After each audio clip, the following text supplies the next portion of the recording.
defensively, as long as Michigan, I mean, you just can't have you can't give up any easy scores like against Ohio State. Like you can't have any busted coverage. Guys, Chris Olave or Garrett Wilson running wide open down the field like those.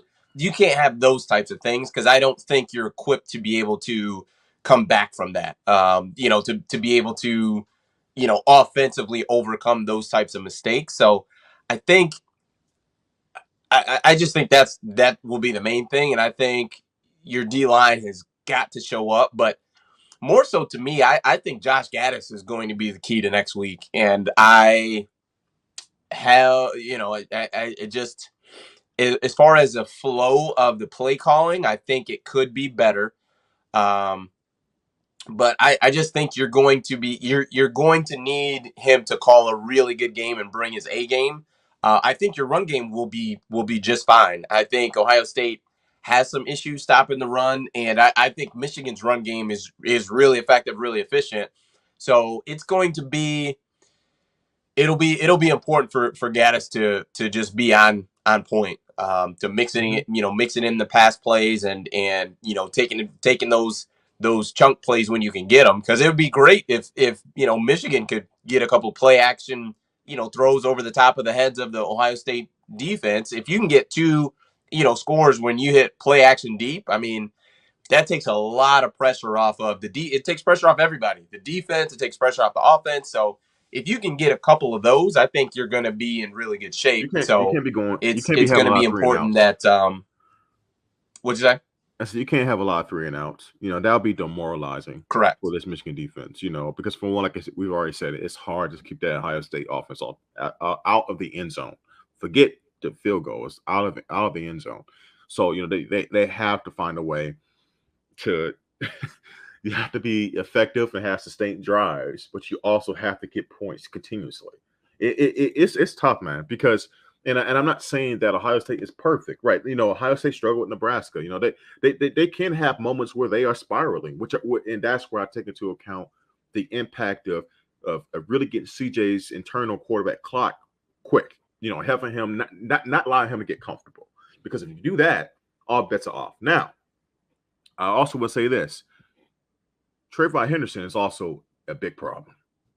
He is a big problem. And if you think about what Michigan defense struggles with is up-tempo offense. Well, Ohio State can do that very well if they want to. Mac, if you're listening to this, no subbing. Okay, unless Ohio State subs out a player, you cannot sub out a member of our defense. Okay, we cannot do that versus offense. All right. That seemed to be quelled last week. That seemed to be fixed. Just saying. But then again, here's the thing too. It's easier to do that versus opponents that you're a lot better than. When you're doing that against an opponent that has legitimate weapons on an offense and they can beat you in different ways, like MSU can. They can beat you with K9. They can beat you with Jalen Reed on the outside, right? You want to do certain substitution packages because you're trying to put your defense in the best possible situation to handle certain scenarios. But when you're dealing with Ohio State, it's going to be a similar conundrum for Mike McDonald, right? And he's just going to have to, find a package out there that can handle the most scenarios, right? You're not going to be able to cover everything. And someone's going to go off for Ohio State. It may be Matt Wilson. It might be Chris Olave. It might be Trayvon Henderson. Someone's going to go off. You just can't keep all their stars down, but you just have to limit everyone, like more than multiple people going, right? If Chris Olave gets 3 touchdowns and Trayvon Henderson and Matt Wilson get none, I can live with that. That's okay, right? So it's just it is what it is, man. It's gonna be a tall task, man. But I mean but Michigan, that's been Michigan's calling card though. Has been their defense. So I think it'll be number one, Michigan leaning on that calling card, but then also too, like once again, playing complementary football where, hey, we get a stop on defense, right? Now let's run the ball a little bit. Let's get a couple first downs, and see what we can get offensively, but kind of give the defense a rest a little bit, and you have to. Ideally you'd love to have a long drive, on offense score a touchdown, kick it to Ohio State and get a quick 3-and-out, and now that their defense is right back on the field. And that's going to be the goal. As many of those that you can put together, the better off you're going to be. So we'll see what happens. I forgot. Thank you. Was it Zeethis? Zeethis? The Smith and Jabba. He's a beast too. Oh my god, I forgot about him. Oh, they got weapons everywhere. I mean, I think he had like 200 yards versus Nebraska or something like that. He had a monster game versus Nebraska, if I'm not mistaken. I have to go back and check the stats, but no, they just the point is, guys, they're loaded. They're loaded on offense, and it's just Michigan's just going to have to do their best they can to keep them off the field.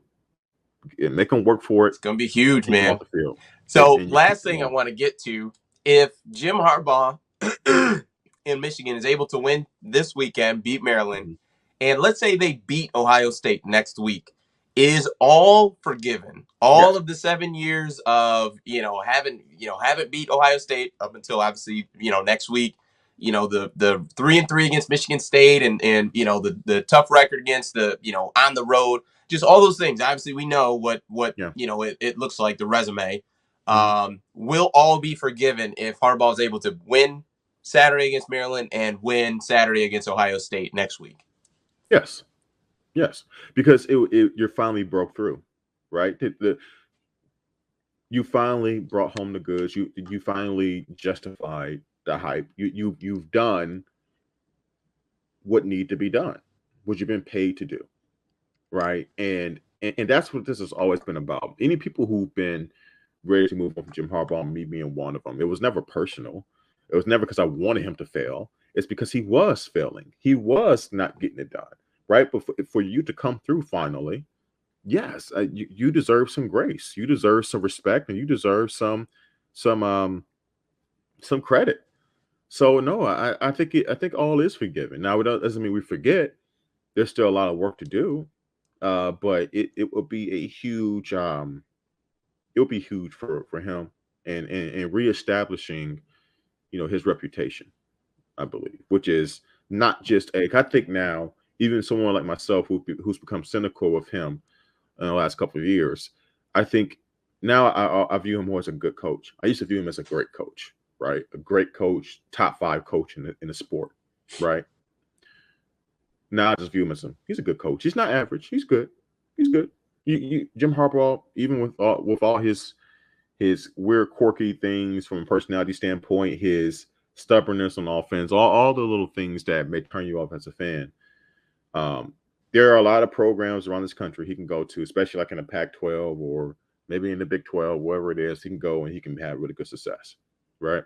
But if he's able to come through and have a season like that this year, it would help rebuild some of that reputation that maybe he is a really good or great coach. It won't happen just in one magical season, but it will kind of help try to start rebuilding that reputation. Remember, guys, there was a point in time where after every Michigan season, Harbaugh was a legit, not like a hot topic headline type of name in a coaching carousel, but was a legitimate hot name. Like after every season, NFL teams were calling him.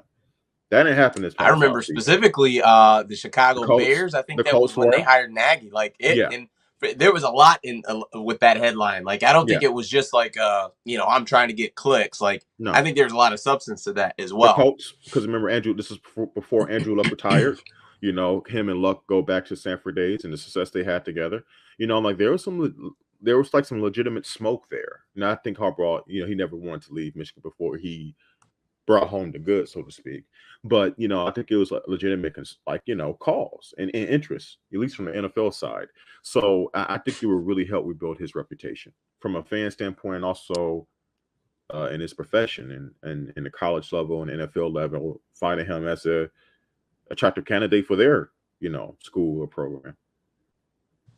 Yeah, and it'd be huge. And the thing that I think about is, it's not as if you're winning the Big Ten in a year where, Ohio State's down or Michigan State is down. Like, it's a year when those guys are still legit. Like, it's not as if they had a the Even year Penn State, like what I know, Tressel got yeah, fired. Like Ohio State was right, 5-5. Like it's nothing like that. It's like no, right, everything's actually pretty normal except for maybe Penn State and even Wisconsin's making a surge. Like so, it's not as if you just took advantage of a down year for the Big Ten. Like this, I mean, shoot, as of now, we're talking about potentially the Big Ten maybe having two teams in. Like you know what I mean, or we were yeah, talking three about that a teams in the couple top weeks seven. ago. Yeah, three teams in the Yeah, top seven. so you know so it's not even like that it was a down year. It was like, no, you just broke through when other teams were legit. Like, and that's impressive. That's impressive.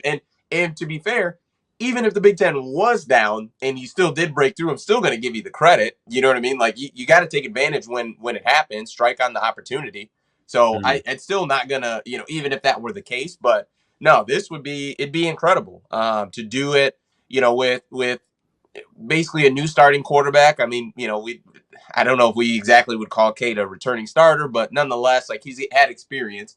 Yeah, But to do it with, a new starting quarterback, or relatively new starting quarterback, and a lot of new weapons, offensively, it's impressive. It's impressive. I would say yes, all is forgiven.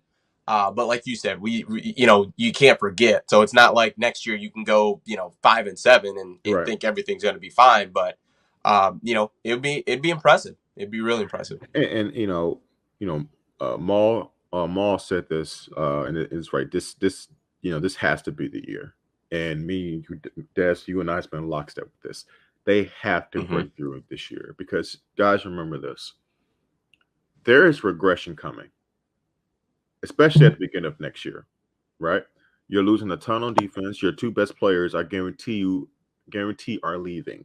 Hutchinson and Ajabo are both look to be at least Dax mid first Hill's round out picks. too. He's Dax Hill's he's a gone. second rated Safety safety behind probably Kyle be a Hamilton. he'll probably be a first You or a don't high come back second. from No, that. he's gone. Yep. No, you're losing a ton. Your main playmakers on defense are leaving essentially, right? And then offensively, your go to back and Haskins is gone after this year, right? And then Blake is good, and Dalvin Edwards should be really good as well. But the point is that you're losing a lot, and also this is something that we'll talk about throughout, especially in the offseason, is what is going to happen with your quarterback position. Because no matter how the season plays out, there will be a conundrum for this coaching staff. Do they stick with Cade or do they start JJ? And best believe one of them is not staying. There's no scenario where one of them stays. I'm sorry. One of them is leaving. It's just the landscape of college football today. JJ is a five-star Hmm. kid.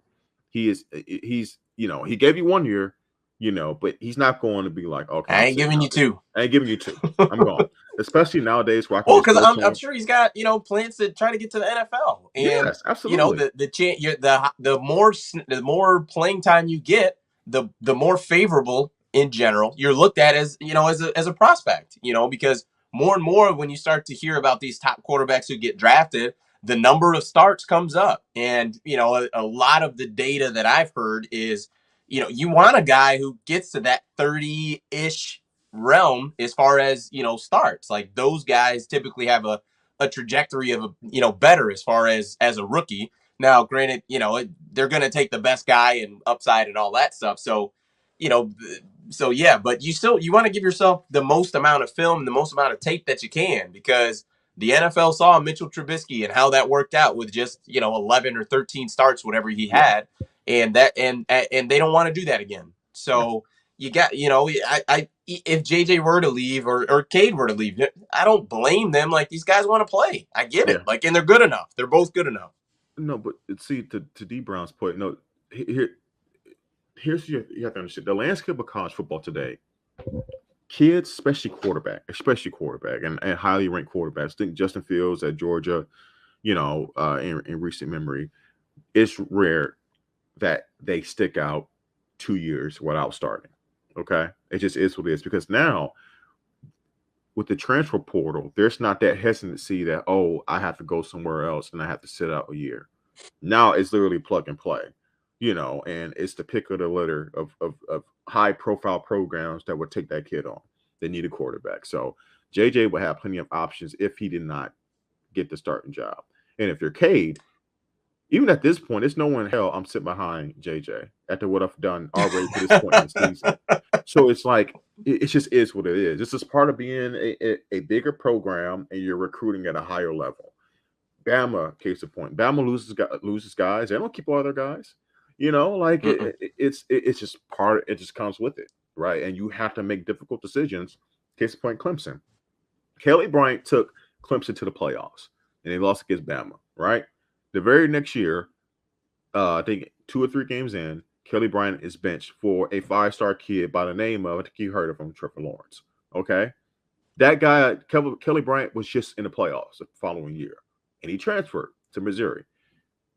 It's just, it is what it is. You know, someone has to go. You know, guys That's just don't life. sit and waste their Yeah. time anymore. No, it don't work like that. There's just too many. There's too many options, to go play somewhere else. And like you said, JJ's too good. And I would say the same with Cade. I think Cade can be, a Yeah, 3,000, absolutely, 4,000 yard passer in college absolutely, football. So absolutely. He can throw the yeah, football, those man. those guys are both legitimate, and I can understand whatever the choice with either one. So Just don't transfer yeah, in the Big so it should Ten. be fine. Cade, and let's say let's say dream scenario happens, Michigan makes it to the playoff, right? Whoever transfers, because someone will transfer, we're in lockstep with that. Just don't stay in the Big Ten. Go somewhere else. Go to Big 12. Go to Oklahoma. Well, Oklahoma now has a young quarterback. Maybe not there, but go to Oklahoma State. Go to Texas. Go somewhere else and light it up somewhere else. Go to Florida Pac-12. needs a quarterback. Go to Florida. Light it up down there. Just don't stay in the Big Ten. Florida Like State, plenty out west. Oh, plenty of guys. yeah. Mike Leach at Mississippi State, he might need Oh, one. So air raid. Oh my plenty of gosh. options. Absolutely. And then you got 1AA, you got G5, See, but Central Florida. there's something about K. I actually think K is a grip it and rip it type quarterback. I think he is the way he is because that's how the coaching staff wants him to be. Like I really like when I watch the way he kind of he's a slinger too. Like I just the way he kind of like he rips the ball when he throws it. He reminds me of like he doesn't seem like a Wilton Spate type of guy. Like he really does. Even he was like in high school, broke high school records in state of Nevada. He really, I think he really is a grip it and rip it type of kid. I think he does the way he does. He makes the decisions he makes based on trying to keep job security, and that's how his coaching staff wants him to play. Right? I truly do. Like, don't be surprised. Let's say if Cade left, don't be surprised that if he went to a team that was a different program that you see like bigger stats out of him. I'll just say that. So anyway. Yeah. Yeah.